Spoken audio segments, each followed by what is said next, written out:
Atraxa Grand Unifier is one of the most expensive commanders you can play inside the competitive EDH format. Yet, even though 7 mana total, non-red, you have an average win rate of 22.47%. You might wonder how I calculated that. This is EDH Top 16 that is made by Eminence, that is recording win rate from tournaments and deck lists. What you're seeing here are entries, people with their names that have entered into tournaments. And what you see here are win rates. You see, for example, here, this person won a tournament, 5 wins, 0 losses, 1 draw, and a win rate of 83.3%. That looks strange. You see, a lot of people have actually been asking me about why is the win rate calculated like that. The draw is also affecting. It counts as something of a pseudo loss. The average win rate is calculated by adding all of these win rates together, every single one, even the zeros, and then divide the total by 70, as you can see down there in the bottom left corner. That's the amount of entries Atraxa the Grand Unifier have had in various cEDH tournaments. And that's how you get that value. An average win rate of 22.47% from 70 different decks. I have gotten some comments saying that we shouldn't really calculate the draws, because a draw is not really a loss. However, they actually are. You see, in a cEDH tournament, you're playing for standings. You're playing to reach top 16, and from top 16 you're fighting towards the winner position. Draws have a negative impact in your chance of getting towards the top 16. And decks that aren't able to win fast enough basically get a lot of draws. And that affects the win rate. So you shouldn't really look at this as a terrible win rate. You could see it as something, yeah, that's pretty decent. And in this video we're basically gonna do a form of Atraxa deck tech video, looking at statistics and looking at some of the best cards people decide to play in their Atraxa decks that they bring to tournaments. Let's begin by looking at this thing. What you're seeing here are the number of counterspells in each individual deck, and as you can see here, pretty much the same amount. This is the number of tutors, and once again, pretty much the same amount. Number of stacks cards is pretty the same amount. There are a few there that have a little bit more and some that have less, but in general it doesn't really seem to affect the win rate by having more or less, because we're actually ranking them by win rate. The closer they are towards me, the lower the win rate that deck had, and the further away from me, the higher the win rate actually. So in this case you have the top deck with more stacks cards in general, but it's not a big difference. This is the amount of mana rocks or ramp cards in general, and once again kind of the same value. So let's look into some individual cards instead. For example, here we have Demonic Tutor. Now what you see on this graph is results from 70 different decks, and the green circle that is completely 100% green in the middle is showcasing the inclusion rate in percentage. Above me you have the average win rate of all Atraxa decks in general, and above that you have the win rate only looking at decks including Demonic Tutor. Everyone is playing Demonic Tutor, so it gets the same win rate as the average. But then we take a step further. We did have the same amount of tutors in all decks in Atraxa in general, but once we're looking at individual tutors they played here, we can see a difference. So for example, in this case, Diabolic Intent has an inclusion rate of 25%. That means that 18 decks out of the 70 played it. When we calculate the average win rate among those decks that did include Diabolic Intent, we have a, let's say, 17% win rate, which is lower compared to the rest. But then when you look at this tutor, Eldritch Evolution, it has 40 players playing it. It has a 57% inclusion rate and an average win rate better than Diabolic Intent. I'm not gonna say that this is like better than the average, because it's like a very small difference, but yeah, it seems to be performing better than Diabolic Intent. But we have to be critical, and I have to mention that statistics is not everything. Player skill and luck matters too. And it's really risky to say that we're finding the best cards you should play in your Atraxa deck from this video. I'm merely showcasing the cards people choose to play inside Atraxa and what win rate those cards' choices have generated. However, just because a card is getting a very high percentage win rate, there could be other factors, or there probably are a lot of other factors that have an effect on that win rate as well. Regardless, I really like doing these videos. I think they are very fun, interesting to look at, to get something of an idea of what people are doing and get an idea of maybe what could work. What I think here is that we're seeing cards that could be something to have a thought about, a consideration of the sort. Even though sometimes you have a very low inclusion rate, for example Emil the Blessed, only 6 player or only 6 decks had it in them. However, it's showcasing some pretty interesting result, so it could be a card that could fit inside Atraxa, and I can see why. If you're somehow able to generate infinite mana with an Emil trick, then you can flicker Atraxa infinitely. But Emil the Blessed would also work pretty interesting with Atraxa as well. Now it has a very low inclusion rate, which means it's something people aren't that keen on testing out. But in a pilot attempt, it is showcasing a potential result worth investigating further in. In other words, I think the takeaway is that it's a card to consider and maybe playtest, and maybe it will work out fine. Future decks, and when we have more sample right, we will have a better secured figure. Something that actually surprised me quite a lot is this. This is Food Chain. Now, Food Chain is the combo everyone is thinking of when they're hearing Atraxa. And yeah, I thought this was gonna be like a 100% inclusion rate, but there are 2 decks that actually don't play it. And their win rate is... it's pretty much the same as the average because close to everyone is playing it. But as you can see here, the decks that didn't include it function pretty fine. So I think the small takeaway is that Food Chain seems to be the #1 combo that Atraxa decks are going for, but you could have other options that could work fine too. I mean, you could just focus more towards Phasas and Tainted Pact, which, well, in the end, everyone is basically doing anyway, but still. Another option of a combo is Peer into the Abyss, has a very low inclusion rate, and yeah, it's the same win rate basically as the average, more or less. 5 decks actually decided to include the Chain of Smog. However, it's a very low sample size, but it hasn't proven any good results yet. And I have to say that if you actually have the color identity of black and blue, you rather focus on Phasas, Consult and Tainted Pact instead than this. You don't need too many combos. You can also go for Alluren together with this Zombie Wizard, and that's a potential 2-card combo basically. But the sample size here is also still very, very low, and so you can't really take the win rate values here as something certain, but yeah, there you go. Oddnos is a potential combo to go for. Apparently, this is a pretty good inclusion rate where we can kind of say something from it. The win rate is lower than the average. My guess is that in general Atraxa wanna have a very spread out card type, which means she has to include a pretty high CMC in average. Or high might be an overtake, but it might be tricky to make an Oddnos function really well inside Atraxa, just because you need to have so many different kinds of card types, and those usually brings a little bit of a higher CMC cost to them. Let's take a look at some of the mana ramp cards that people choose to play. First one out, we have Arbor Elf. Very not high inclusion rate, but a very sad win rate.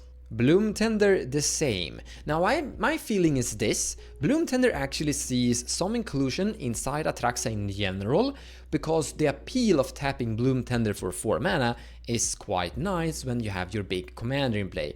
However, it will generally only do that once you have your commander in play.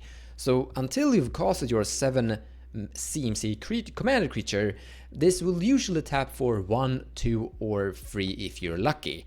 In other words, I think it becomes a very sad mana dork basically.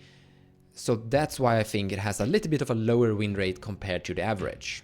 I also think I just should showcase this as well, even though it's just one deck playing it. Absolutely 100% inclusion rate, I have to agree with that. Carpet of Flowers seems to be doing good. Avacyn's Pilgrim also seems to be doing good. Now, I would like to showcase this. So we have Arbor Elf on a very low win rate, and then we have Avacyn's Pilgrim on a higher win rate. I think the takeaway is that yes, you should have some mana dorks, but you shouldn't overdo it. You shouldn't play like every single one of them. You should be picky and choose the ones that seems to be the best ones. And Avacyn's Pilgrim is obviously better than some others because it taps 4 white guaranteedly. So don't play too many mana dorks, basically. That's the takeaway. But mana is very key inside Atraxa, because once you reach that magical 7 and cast your big something Phyrexian Angel, you get a huge amount of value. So cards like City of Traitors, even though the inclusion rate is pretty low, seems to be doing good anyways. The win rate is a little bit better than the average, showcasing that a lot of turbo mana, even though you have to sacrifice it, have a value for you. And I mean, if someone counters your Atraxa, that's sad. So yeah, Cavern of Souls seems to be... yeah, I can understand that this is getting a good win rate. The same thing, Delighted Halfling, the new upgraded Boreal Druid basically. So yeah, this is a very not so good card anymore. This is basically much better. And yeah, making your commander uncounterable, perfect. Mana dorks, you need a few mana dorks, but not too many. That's the takeaway, I think. That's the conclusion I'm drawing. I could be wrong, statistics is not everything, but yeah, this is the numbers and that's my personal thought at the very least. The number of counterspells was also equal among all decks in general. They're playing a few. So auto include counterspells like Flusterstorm that is played by basically everyone gets an average win rate that's equal to everyone's average win rate basically. Highly recommend this card, it's good. I put it in basically every single deck that I have. It feels great. Here you have to look at it kind of differently. Everyone is playing it. You have a personal experience saying Flusterstorm is good. Play it. So yeah, don't look at the win rate on this one. Look at your own personal experience and the fact that pretty much everyone is including it. I have to say I am skeptic about this one though. The inclusion rate is very low and I can actually understand that. This is not a commander that you have in play that frequently. However, the win rate from this card seems to be saying a different thing. I'm gonna say that I'm skeptical. Once again, statistics is not everything. We can't take anything showcased in this video in win rate for granted. And I am skeptic about it. Look at the amount of people that don't choose to play it, and that's saying something. However, here I want to point something out. We're not actually looking at only this card when we're looking at this thing. These 5 decks might be tuned to also play faster ways of getting your commander into play, and that will make Fierce Guardianship to make more sense. So once more, I want to emphasize that we're not only looking at Fierce Guardianship here, we're looking at decks that I think in theory are trying to get Atraxa in faster and then have cards that function when you have Atraxa in play in general. Force of Negation, great card, a lot of decks seems to be playing it. Mana Drain, I can actually see an appeal for Mana Drain inside Atraxa because it helps you cast your Atraxa, getting her into play by generating some colorless mana for you.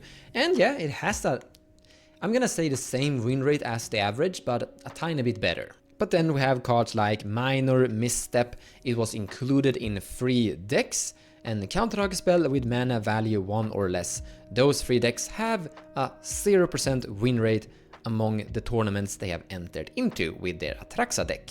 Mindbreak Trap on the other hand have started to become one of the better counterspells in the format. I might start to say in the future that it's gonna be stronger than Fierce Guardianship and Force of Will. I don't think I'm ready to say that yet, but I think this is gonna be an auto include in a lot of decks soon moving forward. And yeah, you have the win rate here. A lot of decks are playing it, and the decks that choose to play it have a tiny bit of a better average win rate compared to the total average. Pact of Negation seems to be a good choice. Swan Song included by everyone. Actually, I want to say something here. I think I've seen Swan Song being included in like close to every single blue deck I've looked at like this. Everyone is playing Swan Song to a 100% inclusion rate, by the way, so yeah. Now I'm suddenly saying things that is outside this video, but my experience looking at data in like this in previous videos have showcased Swan Song is heavily played. Spell Pierce, not so good. I've actually stopped having this inside my deck, by the way. So I'm looking at the statistics and I'm overviewing my personal experience, and they both agree together basically. I think that's a very important statement when you're like watching this video. Think about your own personal experience and ask yourself, is this actually correct with the statistics showcased in this video? If both agree, then we're onto something. This is not a counterspell, but I would like to showcase it anyway. I mean, Fasta's Hideous Laughter is a card that isn't being played that much in general, and I have playtested it and it's not that good. Mental Misstep, played by everyone. I actually want to say that maybe this is the best counterspell currently. Is it better than Flusterstorm, Force of Will, and Mindbreak Trap? Yeah, I think I'm gonna say that. Is it better than Fierce Guardianship? Good question. Lee, I love to hear your opinions about that. I might say that Mental Misstep might be the best counterspell in the format, but it's up for discussion. Stacked cards, they're playing pretty much the same thing. Or the same amount, I mean. I actually have a personal experience playing against Grand Arbiter Augustine IV. He is really annoying, and he helps getting your commander into play. We talked about those Fierce Guardianships, and that Atraxa is a little bit expensive, but if you're including cards like this, you're starting to accumulate a concept. Slow down your opponents, speed up your Atraxa, and get value from your Atraxa. It flows pretty good together. I'm gonna say that I believe the statistics, even though it's showcasing a very low inclusion rate. I think this is a card people should start to play more in general in other decks as well. I'm not gonna say it's a good card for every deck, but in Atraxa I can see the appeal. Getting Atraxa out fast is good. I guess I want to showcase this one too. It's not really onto the stacks, it's more of a ramp card, but yeah, it's showcasing some potential good results. Ranger Captain, you should absolutely play it. You can see that it has a tiny bit of a better average win rate when included compared to the total average.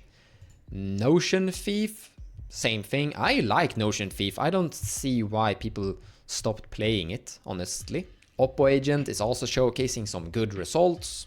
Narset Parter of Veils is also showcasing some good, kinda okay results. This sample size is just too small. Can't say anything from this. It's just one deck that actually had it, and that deck did get a 50% win rate in that tournament, sure. I can understand why people don't play it that much, because you want to have rocks to get your commander into play, and this hurts you. So yeah.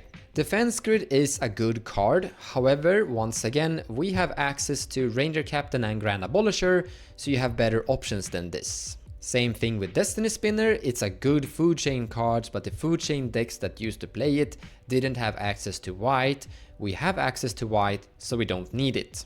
You see, everything is more or less a ratio. You want to have a whole bunch of various cards that are doing good things for your deck, but you don't really want to have too many of them. You need to spread out so you're covering all angles that needs to be solved.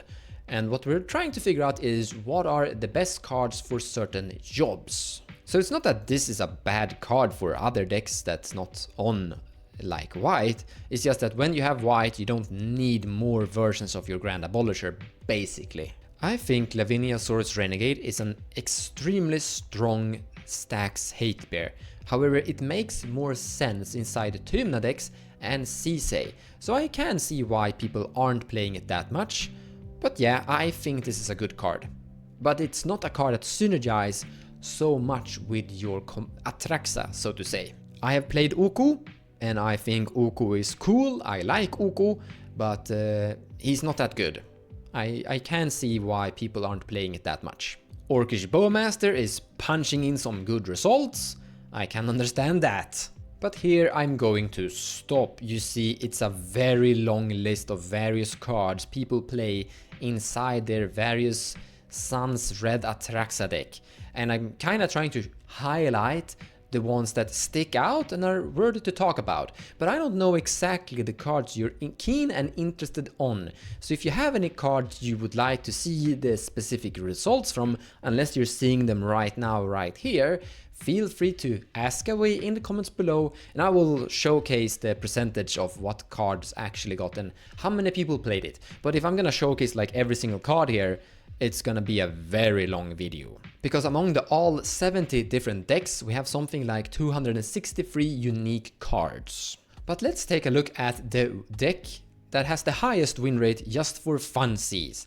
Here we're seeing one Planeswalker, only one. We're not going overboard. I like that. You see, you might be very keen on trying to include as many different kinds of various card types just to secure a higher value from your commander. So more Planeswalkers would make sense to increase the good hits or the amount of hits.